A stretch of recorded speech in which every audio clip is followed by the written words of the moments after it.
Paul with Reloading123. Thank you for stopping back in to my channel. Today we are talking all about primers. In the last installment you learned about setting up your resizing and decapping die, but I kind of brushed over the primers section, probably a little too fast. So I really wanted to dedicate more time so you really understood what you can do with the priming, the primer pocket, options to clean it, options to square it up. So there's a number of different things that you can do. We're going to touch a little bit on more intermediate type reloading with some tools that are a little more expensive and stuff that you frankly don't need, but I want you to know what's out there and maybe a little bit about how far you can go down the rabbit hole. So there's really 4 different sizes of primers.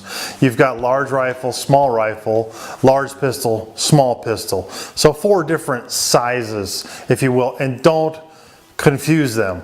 Within each size, you typically will have Magnum or Standard or Standard Match, Magnum Match. So there's some varieties within the different sizes, but essentially there's 4 sizes with a number of different varieties. And then there's really 2 different types of primers. And what you're going to see right now is and let me rephrase, there's 2 different types of primer holes that you're going to find in brass. Now the type that we use in America, 9.9 times out of 10 is going to be a single hole right in the center of the case. Now in other parts of the world they make some cases with 2 holes in the middle, and you're not going to want to reload that brass. You may put it aside. It's not easy to deal with. There's far better ways of reloading brass that's readily available. I would discard it. It's called Berdan primes or Berdan primers, and it actually shoots the primer flame, if you will, through 2 holes. So we're going to focus on the single hole style, which is common in America, which is all the primers that you're going to find on the shelf. But I want you to know when you look inside that piece of brass and you look at the bottom, you want to make sure there's only 1 hole, because if there's 2, when you run that decapping pin down there, you're going to break it. And that brings me back to reiterate that you want to have multiple decapping pins available for each different size, and they actually have a variety of different number by caliber, and they vary depending on the make of the die. So have decapping pins available for your die, for your caliber on hand. So we're going to go through press priming, we're going to talk about hand priming, we're going to talk about primer pocket cleaning, we're going to talk about a more advanced technique called primer pocket correcting, and then we're going to deal with primers on military style crimped brass and what to do with that brass once you've deprimed it. And then, as you are going to hear again, I'm going to say it right now, do not deprime a live case. Fire it and then deprime it. You don't have to load it, you don't have to put powder and a bullet in, but just fire it in a safe place and then reload it as you will. But don't deprime a live case, okay? So let's take a look at some close-ups. We're going to go back to the bench and dig in a little deeper. Alright, so what you see here on my tan backdrop here is a bunch of priming tools, and you're going to notice today I'm a little more challenged with my lighting situation. It is a very bright, snowy, cloudy, overcast day here in Idaho, and it makes it challenging for the camera to pick up. I love the natural light for reloading, but I hate the natural light for videotaping. So I hope you can bear with me, and I hope this turns out in a way you can actually see what's going on. We're going to start with talking about priming on the press. So some of the stuff is going to get put aside, and we're going to bring forward the press priming. So you're going to have basically a primer tray just like this. It's going to be a simple process. You're going to take your primers. These are large pistol for Standard Magnum pistol loads, very similar to what you saw before. I'm just going to do 10, which is basically a 1 row. And what you're going to want to do is you're just going to put this bottom side that's got the kind of the pattern on the bottom over the top of the box of primers, and you're going to pour them inside like so. Now, if these primers were to come out upside down, let's say that they, I'm not doing a very good job. There you go. You got 3 of them there that are upside down. What this is designed for is these circles catch the edge, and it's called a primer flip tray. So you basically shake this a bit, it picks up the edge, it flips it, and then you are going to flip this again, because the side of this tray that you're going to want is the primers with a smooth side up. And you're going to take a tube like this. This happens to be the one for the RCBS rock chucker. And you're going to put on your safety glasses at this point. And then what you're going to do is simply you're going to put the primers in this in with the plastic insert on it. And then so, you know, fairly gently, but you don't have to worry about these things blowing up. I've never heard of anybody blowing up a primer. But I'm sure there's some story somewhere where some has. So there you have it. All the primers are now inside the tube. You get the last one to go down the tube. And then we are going to put this inside the press. And I'll show you how that works. We just finished loading this tube full of primers. Now we're going to put it into the slot. Once it's actually in the slot, you can then pull this pin out. Once the pin is pulled out, it actually feeds. There's going to be some adjustment to this assembly, but you're going to have to read your directions because it differs depending on brand. You're going to put in your cartridge. Of course, all I'm doing at this point is I am actually just putting in primers. I'm not doing anything with the resizing dies. I'm not worrying about anything that's going on up here, except I don't want to pop the primer out, of course. That would not be good. And then basically what I'm going to do is I'm going to run this up as far as I have to, and then you'll see that I've picked up a primer right there. Give you a little bit of light on the subject. And I'm going to move this into this channel as I'm raising the ram. Just get it slide it in there, and then when I lower the ram, that's when the primer's seating, and you're going to have to give it a pretty good size upward pull, and you're going to find that this thing just pops right out. And this is going to be seated. And then what you're going to want to make sure of is that this primer is seated below the surface, and you can really clearly feel it with your finger. If it dips right there, you're good. All right, so let's do another one. Going to run this up. Going to get the primer in this little feeder here. And we're going to drop it back on top. We're going to seat it until this thing pops back out. Going to run our finger over it, and these are seated real nice. The truth is, with pistol calibers, there is no reason, in my opinion, to do the priming in a separate step.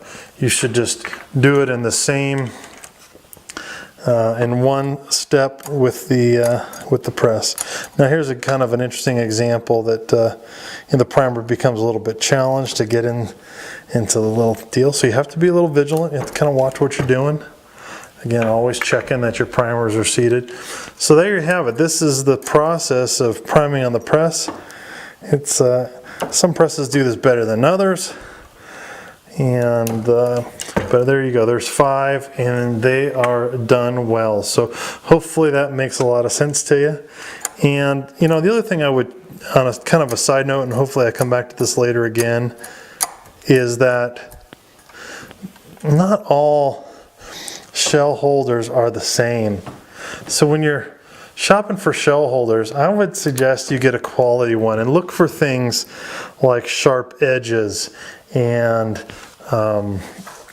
anything that can kind of make your life easier, chamfered corners, a nice, you know, a polishing at the end. But these shell holders from RCBS are real nice. They're not all made the same, I can tell you that. And we'll just leave it at that. But make sure that, I know these RCBS ones are nice. They do a very nice job of chamfering all these and polishing this shell holder nicely. So that's really it for priming. But whether you're reloading for rifle or pistol on the single stage press, you're going to use a tube like this. You're going to use the primer tray when you're loading on the press. When you're loading By hand, you're going to use something like this. This is a Lee hand priming tool, and we're going to show you how that works. But essentially, why don't I just flip over to that now? And the reason why you might want to hand prime is you would actually have interest in cleaning up the carbon inside the case. Now let me try to show you what that may look like here and see if I can give it a little extra illumination. But there's carbon that is inside this case. Now, the truth is, for pistol, I never do this process. I prime on the press and move on. For rifle, I hand prime everything.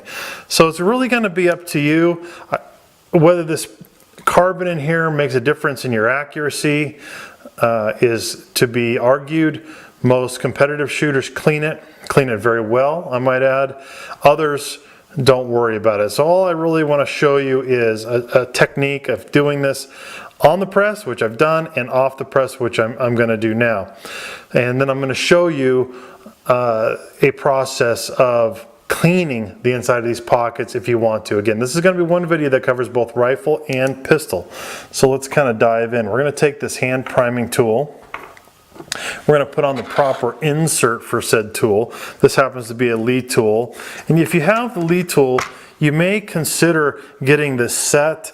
You know, what ends up happening is you start doing 44, 45 ACP, 9mm, 10mm 40, 380. You're going to eventually need, you know, a good chunk of these, you know, 5 of these anyway. And then when you switch to rifle, if you choose to do it, you know, hand priming for pistol, when you're going to choose the rifle, you're going to need a bunch more. So my recommendation is to buy the whole kit if you feel like you're going to do a lot of rifle loads, or you're going to invest a lot of time in accuracy. If you're just going to just run, you know, hundreds of rounds, then don't worry about it. Get these individually at your, you know, your local store. So basically, each one of these are numbered. You could probably see numbers on some of these. The inside of this lid is going to tell you which number you need for your caliber. I'm on 44 Magnum, so you start.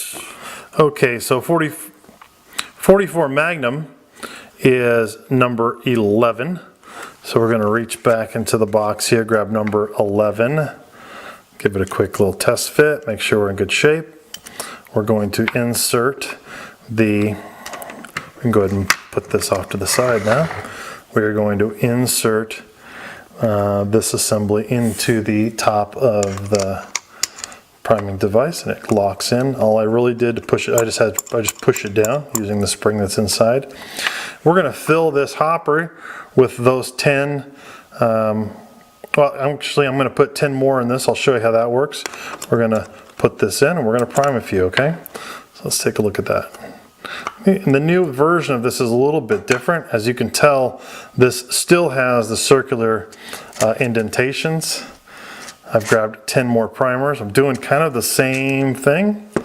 I'm flipping the 10 into the deal. And as you can see, they're all upside down, right? Now, what you're going to find is this is designed to push the primer up into the case when it's in this position from the bottom up. So unlike flipping them over for the priming tube, we are going to leave them sunny side up, if you will. And we're going to put this cover back on. So this is the correct way. This is going to lock in place. You're going to see the primer is going to end up here in the, get the shop light out of your face, end up here. Got that? And then we're going to point this away from our face, and you're going to use this thumb lever, and you're going to give it, you're going to give it a pretty good little oomph, and it's going to seat. And the reason why, and you're going to double check, the reason why people use these hand priming devices is because they have a great feel. That's not seated all the way. So, okay, so it's not seated all the way. Now I have a primer in here, You should be able to tap it out. If not, you could take a little bit of pressure off that device. Now we're going to push. Let me show you how this works. We're going to push this anvil up and re-prime it. Again, we're going to get the anvil up to the point where it touches it. We're going to point this away from us. We're going to give it a good little final squeeze. We're going to pull this out. We're going to check it again, and that one feels good. Okay, so we're going to run through all 10 of these. Okay, so that's what I wanted to show you. That's how you hand prime, the same way that we just showed you how to prime on the press. Okay, so now I'm going to move these off of there.